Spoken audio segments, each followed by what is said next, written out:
Dun dun dun dun. I'm very large, in more ways than one. So, I felt to be appropriate while I'm huge, big, round, to talk about a not-so-little movie that I saw today. Let's go for a little stroll, shall we? So the thing I saw today was one Godzilla -1, which, Godzilla movies are a special thing, and hey, it's like the however manyth anniversary, and this is the yada yada number movie.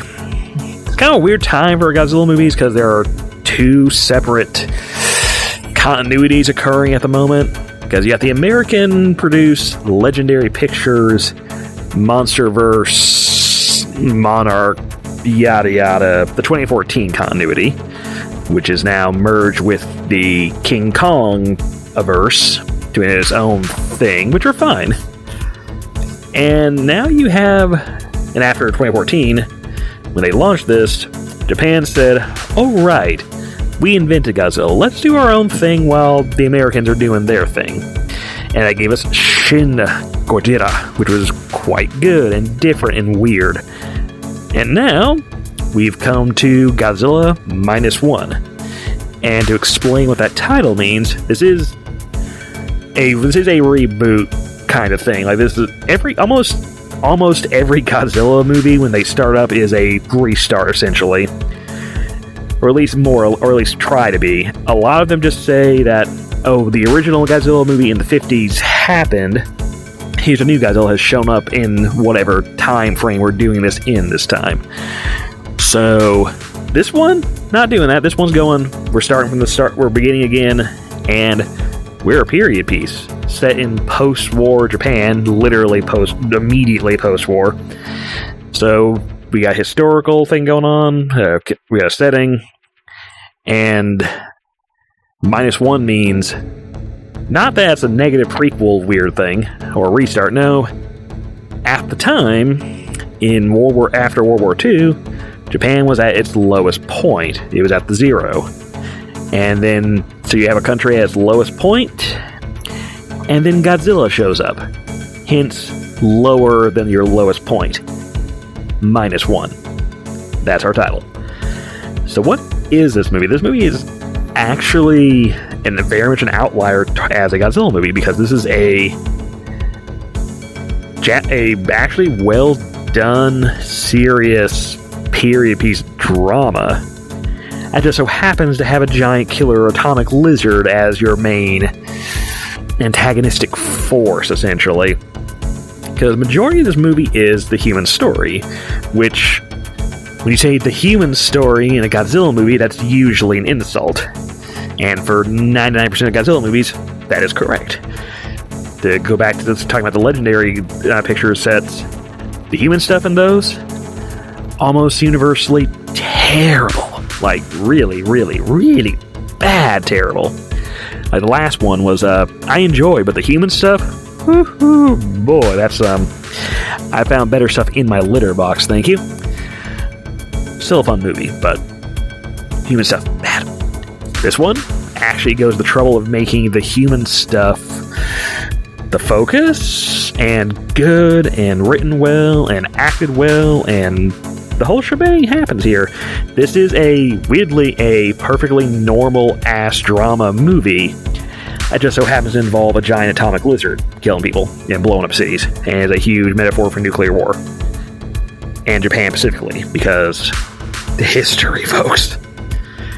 So, our main plot is basically about a guy, a former kamikaze pilot who did not go through with the kamikaze part, dealing with trying to rebuild his entire life alongside Japan as well, post-war, and just dealing with his incredibly massive pile of survivor's guilt that's on him.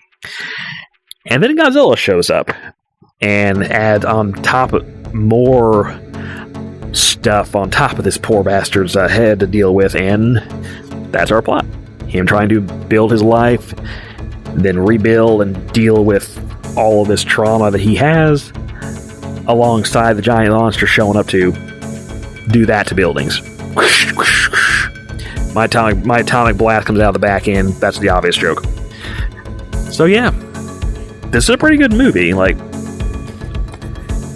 again, it's weird to say the human stuff in the Godzilla movie is the main draw, the main attraction, and done well. Like, Godzilla's here, and he's good. This actually is a very good example how to pace out your Godzilla, or your giant monster in general, for any kind of a disaster-type movie like this. You don't want it constant, because at that point, the audience is bored. And you don't want it so infrequently that the audience is stuck bored waiting for it. You have to pepper this in a very well-paced setup. Jaws does it good. Jurassic Park does it pretty good. You have, if you want a personal bad example, 2014 Legendary Godzilla does it poorly, because the movie decided to, in its build-up, to, after one or two good reveals, cock tease you the entirety of the film until the very end of it. So, like, that's the difference between peppering it in and just blue-balling the audience for most of the film. 2014 Zilla, I still think it's a decent movie, but its structure issue, it has some massive structure and pace issues. The Godzilla stuff is blue-balling it to the point of being really annoying. And they kill off the most interesting character midway through the movie, so then you're just stuck with Kick-Ass, and Kenta Watanabe's on the sideline going, "Let them fight," and that's all he does, goes, "Let them fight." They're pushing him around the movie, "Let them fight." Do you say anything else? No. Let them fight. Let them fight. Let them fight. Fight. Fight. Fight. Fight. Fight. Fight. Fight. Fight. Fight. Fight. Ba da da da da da da da da blah. Bug monsters. So, this movie, good pacing. The Godzilla stuff is great. They do treat it like he is a horrible threat. And there is some major imagery, we'll say, in here that's going to invoke some things. You're going to get different things based on your cultural background, I'd say. I'm a cat. Specifically a cat in America. America. There are cats in America.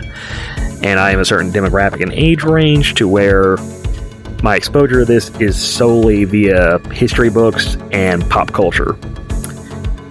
If you actually are of Japanese descent, or possibly and have some grandparents who are still alive who are old enough to remember some of the stuff from this era, you're going to have a different perspective. There's a cultural thing. Godzilla is a cultural touchstone for Japan. For America, he's an import. He's a fun import thing that we have kind of co-opted, is the wrong word, that we have kind of added to our repertoire, I would say. We share him, basically, which is literally what's happening with the character right now with the American studios and Toho. So it's a weird situation there, but anyway, we're getting more movies. We're getting two very different kinds of movies. Japan's doing this sort of stuff. America's doing the doofy shit that Japan did with Godzilla back in the 70s. So, there's room for both. But yes, -1, quite good. Acting's pretty good. Visuals are good. The CGI budget is not as expensive as the American one. It looks good, but not as money good as as the Legendary Pictures ones do. Still looks quite good, and direction makes a big difference on how good an effect looks. So, like, this Godzilla in here, he's intimidating, he's a threat, he's very cool and big and dangerous. Doesn't feel as much like a cartoon as the Legendary one did in the last couple movies. He's more of a threat here. He feels like a force of nature, a threat in here, versus a cartoon CGI superhero lizard. There's room for both, but one is more effective as a character than the other. So, I don't want to go into particularly big detail of spoilers, because it's a pretty good movie. It's got a pretty good plot that you want to watch. It's got some stuff. Ending's quite good. The climax is good. Action is fun. The drama is there. This is a very much a actual period piece of drama that just happens to involve a lizard. So yeah, I very recommend it. Will I call it my favorite Godzilla movie? No, but it's close. My favorite overall still is, at the moment, Shin Godzilla. Mostly because I prefer the weird alienness of Shin Godzilla versus the more traditional one, and the... Oh, my nose is itching. I think I sucked up some asbestos when I drug my face across one of these buildings. And so forth. Say, I'm touching the buildings. Touchy, touch.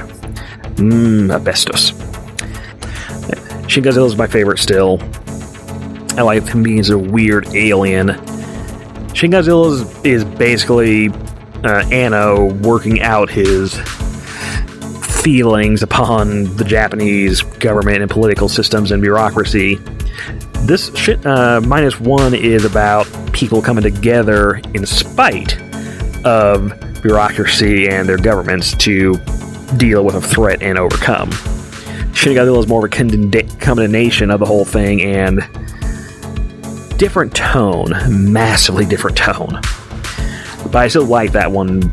Prefer it, but that's more a personal taste thing. For a lot of people, -1 is probably going to be your favorite Godzilla movie, period. As an actual movie, it's probably the best in terms of moviness, in terms of like what is a good movie. This one probably is actually better than Shin Godzilla, and it's probably the best of the group currently. My personal preference goes more towards Shin, but I like the weirdness of that one. Now we're talking about the attractiveness of the Godzilla. -1 has Shin beat all down totally. Like, I like Shin Godzilla, but attractive is not a word I'd use to describe that melted-ass cookie monster. Anyways, I think we're going to make another video about that sort of stuff. He says, hoping he actually gets around to doing it. Anywho, I'm going to see if these locals in this city mind if I take a giant shit in their nearest rock quarry, or perhaps a children's playground. It might be a big enough sandbox I can use. Anywho, later. Ooh. Let the macro fans get their fill as I jiggle my big ass belly. Ooh, watch me stomp around. Ooh, ow. Building, ow. Oh, there's the ocean. Ocean! Bye. Like and subscribe. Watch more of these videos. Go to my Patreon. Patreon kinda sucks. But subscribe anyways and give me money for porn. Ooh. Viva the baby first. Viva. Later. Oops.